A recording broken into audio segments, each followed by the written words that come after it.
May mga bagay sa buhay na tila napakatibay, hindi matinag at walang makakapigil. Hanggang sa isang iglap, bigla na lang mawawala. Naalala mo ba ang Titanic? Isang obra maestra ng teknolohiya, isang barkong tinawag na hindi malulubog at may nagsabi pang kahit ang Diyos ay hindi ito kayang palubugin. Ngunit sa unang biyahe pa lang, lumubog ito sa kailaliman ng dagat kasama ang mahigit 1,500 katao. Ganoon din ang kayabangan ng tao. Sa sandaling isipin nating tayo ang may kontrol ng ating buhay, na tayo ang dahilan ng ating sariling tagumpay, isang iglap lang at maaring bumagsak ang lahat. Ang kayabangan ay parang isang barkong may lihim na butas. Akala mong matibay, pero unti-unting pinapasok ng tubig hanggang sa ikaw ay lumubog. Tingnan mo ang mundo ngayon. Lahat gustong ipagyabang ang kanilang mga achievement.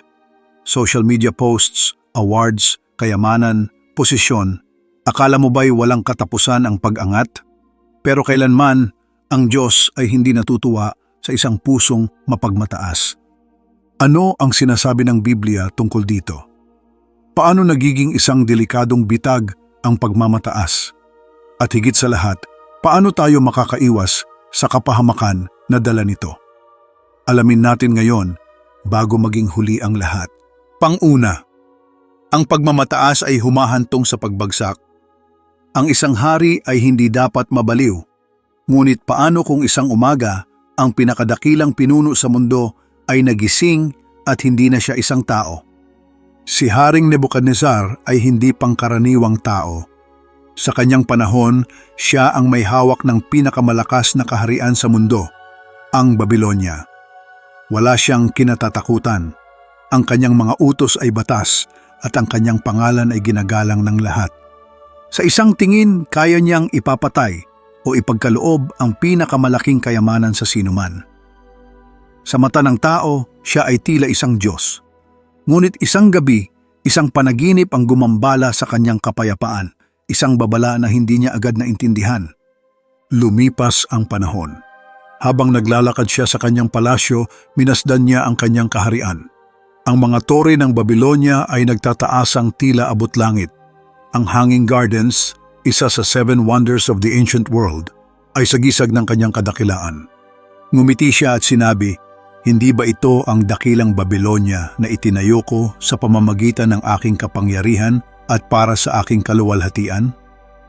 At sa isang iglap, dumating ang tinig mula sa langit, "O Haring Nebuchadnezzar, ang kaharian ay inalis na sa iyo." Hindi na siya hari. Hindi na siya makapangyarihan. Sa loob ng ilang segundo, bumagsak ang kanyang dignidad. Nawala ang kanyang pag-iisip. Ang lalaking nakasuot ng pinakamahal na balabal kahapon ay ngayon ay gumagapang sa lupa na parang isang hayop. Ang dating makapangyarihang hari ay natakot sa kanyang sariling anino. Ang kanyang katawan ay tinubuan ng balahibo na parang agila at ang kanyang mga kuko ay humaba na parang sa isang mabangis na ibon. Sa loob ng 7 taon, hindi siya isang tao, kundi isang nilalang na ligaw, pinabayaan at walang saysay. Paano nangyari ito? Paano ang isang napakalakas na tao ay bumagsak ng ganito? Iisa lang ang sagot, kayabangan. Ito ang parehong kasalanang nagpatalsik kay Lucifer mula sa langit. Aakyat ako sa langit. Ako'y magiging gaya ng kataas-taasan. Isaiah chapter 14 verse 12 to chapter 15. Sa kanyang pagmamataas, inisip niyang kaya niyang higitan ng Diyos. Ngunit sa halip na umangat, siya ay bumagsak sa kailaliman ng impyerno. Ito rin ang parehong kasalanang bumagsak sa Titanic. Sinabi ng tao, hindi kayang palubugin ito kahit ng Diyos. Ngunit sa unang biyahe pa lang, lumubog ito sa kailaliman ng dagat. Ang Diyos ay may malinaw na prinsipyo. Ang nagpapakataas ay ibababa at ang nagpapakababa ay itataas. Mateo 23 verse 12. Ngayon, tingnan mo ang sarili mo. Ano ang ipinagmamalaki mo ngayon? Kayamanan, karunungan, kapangyarihan, posisyon? Tandaan, ang anumang hindi ipinapailalim sa Diyos ay maaaring alisin niya sa isang iglap. At kapag dumating ang pagbagsak, wala ni isa sa atin ang makakaiwas. Pangalawa, ang tunay na tagumpay ay nagmumula sa Diyos. Isang batang lalaki ang lumaki sa palasyo ng pinakamakapangyarihang kaharian noong kanyang panahon. Mayroon siyang pinakamagagandang damit, pinakamataas na edukasyon at walang anuman sa mundo ang hindi niya kayang makuha. Sa isip ng marami, siya na ang nasa tuktok ng tagumpay, hinubog ng mga prinsipe, pinalakas ng kapangyarihan at itinakda para sa kadakilaan. Ngunit isang araw, sa isang iglap, nawala ang lahat ng iyon. Si Moises, na dating prinsipe ng Ehipto, ay naging isang takas. Mula sa marangyang palasyo, natagpuan niya ang sarili sa disyerto, isang pastol na walang trono, walang hukbo at walang sariling bayan. Ang taong inisip na kaya niyang iligtas ang Israel sa sarili niyang paraan ay wala ng kapangyarihan ni kaunti. Sa loob ng 40 taon, naglakad siya sa mainit na buhanginan ng ilang. Marahil, sa bawat hakbang, tinatanong niya ang sarili, akala ko ba'y itinakda akong maging pinuno? Bakit ako narito? Sayang ang lahat ng aking natutunan sa palasyo. Hindi ko na magagamit ito. Ngunit sa pinakamadilim na sandali ng kanyang buhay, isang nag-aapoy na punong kahoy ang nagpakita sa kanya. At mula rito, narinig niya ang tinig ng Diyos. Exodo 3 verse 11 to 12. Sino ako upang humarap kay Paraon at ilabas ang Israel mula sa Ehipto?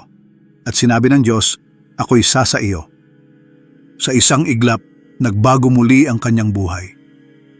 Ngunit ngayon, hindi na ito tungkol sa kanyang sariling lakas. Hindi na ito tungkol sa kanyang talino o training sa palasyo.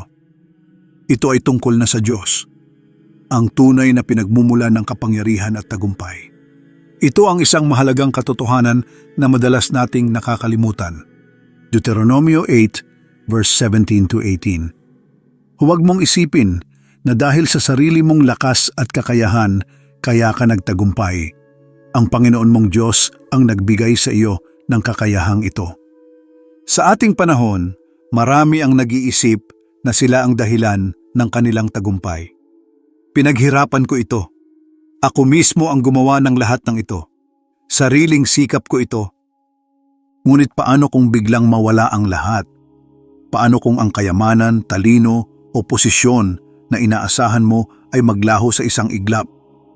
Hindi masama ang magtagumpay, ngunit mahalagang itanong natin, ang tagumpay ba natin ay nagbubunga ng pagpapakumbaba at paglilingkod o nagiging dahilan ng pagmamataas? Unang Korinto 10 verse 31. Kaya kung kayo'y kumakain o umiinom o anuman ang inyong ginagawa, gawin ninyo ang lahat sa ikaluluwalhati ng Diyos.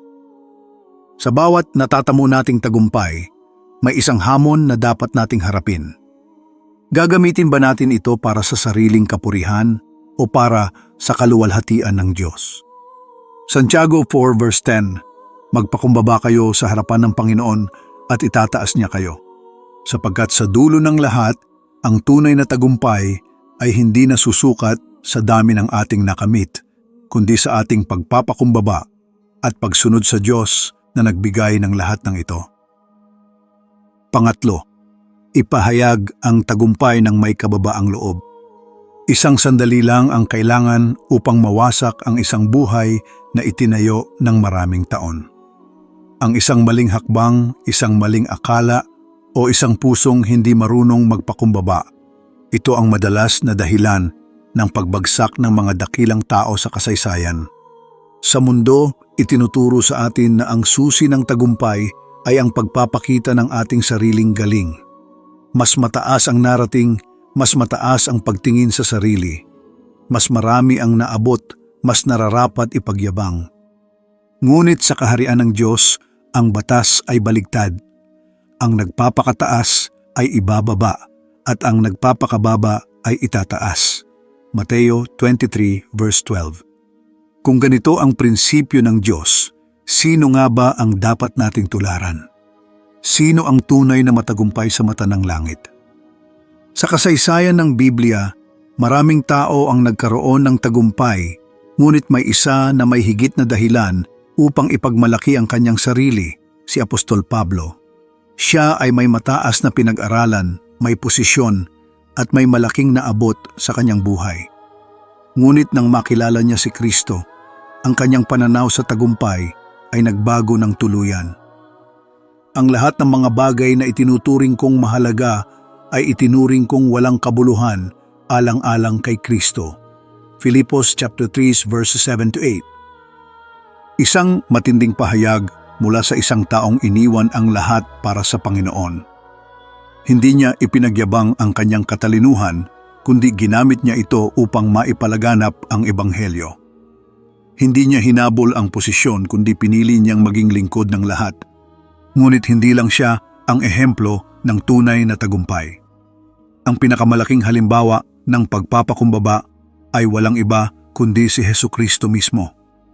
Siya na nasa trono ng langit, ang may-ari ng lahat ng bagay, ay nagpakababa upang maging alipin. Bagamat siya'y nasa anyong Diyos, hindi niya itinuring na kailangang panghawakan ang kanyang pagiging kapantay ng Diyos. Sa halip, hinubad niya ito at tinanggap ang kalikasan ng isang alipin. Filipos 2 verse 6 to 7. Paano ang isang hari ng mga hari ay bumaba upang maging alipin? Paano ang isang makapangyarihang Diyos ay pinili ang landas ng kahinaan at kamatayan? Dahil sa isang katotohanan na madalas nating makalimutan. Ang pagpapakumbaba ang daan patungo sa tunay na kaluwalhatian. Kung si Pablo, sa kabila ng kanyang katalinuhan, ay hindi nagmalaki. Kung si Jesus, sa kabila ng kanyang pagkadiyos, ay nagpakababa, ano ang karapatan nating ipagmalaki ang ating sarili? Isang araw, ang bawat posisyon ay mawawala. Ang bawat yaman ay maglalaho. Ang bawat tagumpay sa mundong ito ay lilipas. Ngunit ang mga taong nagpahayag ng kanilang tagumpay nang may kababaang loob at ginamit ito upang bigyang kaluwalhatian ng Diyos, sila ang tunay na itataas magpakailanman. Ngayon, isang hamon ang iiwan ko sa iyo. Kanino mo ipinagmamalaki ang iyong tagumpay? Sa iyong sarili o sa Diyos? Sa huli, isang tanong ang dapat nating sagutin. Sino ang tunay na sentro ng ating tagumpay? Tayo ba o ang Diyos? Kung ang sagot natin ay tayo mismo, tandaan natin ang babala ng Biblia. Ang kapalaluan ay nauuna sa pagkawasak. Kawikaan 16 verse 18. Hindi natin maaaring angkinin ang kaluwalhatiang para sa Diyos dahil anumang bagay na hindi ipinapailalim sa Kanya ay may hangganan. Ang kasaysayan ay puno ng mga taong bumagsak dahil sa kanilang kayabangan, mga hari, mga pinuno at maging mga makapangyarihang imperyo. Ngunit sa kabilang banda, ang mga taong itinataas ng Diyos ay ang mga marunong magpakumbaba. Nakita natin ito sa buhay ni Moises, ni Pablo at higit sa lahat kay Jesus. Kaya ngayong alam na natin ang prinsipyong ito, ano ang ating gagawin? Mananatili ba tayong umaasa sa ating sariling kakayahan? O itatalaga natin ang ating tagumpay sa Diyos? Ang tunay na matagumpay ay hindi ang pinakamayaman o ang pinakadakila sa mundo, kundi ang taong kinikilala ang Diyos bilang tunay na dahilan ng kanyang pag-angat. Ngayong araw, suriin natin ang ating puso. Kanino natin iniaalay ang ating tagumpay? Sa ating sarili o sa Panginoon? Handa ba tayong sabihin, hindi ako, kundi ang Diyos ang nagbigay ng lahat ng ito? Kung tunay tayong matagumpay, ipakita natin ito sa pamamagitan ng pagpapakumbaba. Manalangin tayo. O Diyos na makapangyarihan sa lahat, Ikaw ang tunay na pinagmumulan ng lahat ng aming tagumpay. Patawarin mo po kami kung minsan ay inangkin namin ang kaluwalhatiang dapat ay sa iyo lamang. Linisin mo ang aming puso sa anumang pagmamataas at turuan mo kaming mamuhay ng may kababaang loob. Naway gamitin namin ang anumang tagumpay na ipinagkaloob mo upang parangalan ka at paglingkuran ang iba. Lahat ng papuri at parangal ay sa iyo lamang. Sa pangalan ni Jesus, Amen.